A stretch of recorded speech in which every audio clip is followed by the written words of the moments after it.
నంద్యాల జిల్లా ఆళ్లగడ్డలో సంక్రాంతి సంబరాలు ఘనంగా జరుగుతున్నాయి. ఈ వేడుకల్లో ఎమ్మెల్యే భూమా అఖిలప్రియ పాల్గొన్నారు. ఈ సందర్భంగా ఎద్దుల పాపమ్మ కాలేజ్ గ్రౌండ్లో ముగ్గుల పోటీలు, సాంస్కృతిక కార్యక్రమాలను నిర్వహించారు. అందరితో కలిసి సంక్రాంతి వేడుకలు జరుపుకోవడం సంతోషంగా ఉందని ఎమ్మెల్యే తెలిపారు. ముగ్గుల పోటీలో గెలుపొందిన మహిళలకు ఎమ్మెల్యే బహుమతులు అందజేశారు.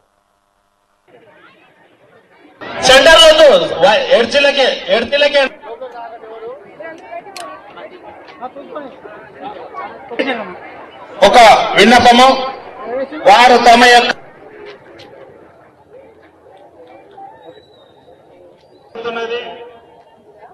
ఈ కార్యక్రమాన్ని తిలకించడానికి మన ఈ రోజు వైబీపీఎం కాలేజ్ గ్రౌండ్ ఏ విధంగా ముగ్గులు శుభాకాంక్షలు.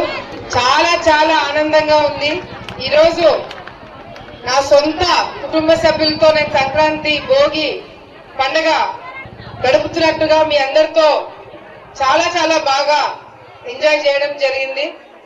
నేను ఇంతమంది పిల్లలు డాన్సులు ఈ కార్యక్రమాలు ఇన్ని వస్తాయి నచ్చినాయి. అందుకే అందరూ పాల్గొన్న ప్రతి ఒక్కరికి ఏదో ఒక చిన్న కానుకిస్తున్నాం. సో ఫస్ట్ సెకండ్ ప్రైజ్ అని డిసైడ్ చేసింది కమిటీ. శుభాకాంక్షలు. చాలా చాలా ఆనందంగా ఉంది. ఈరోజు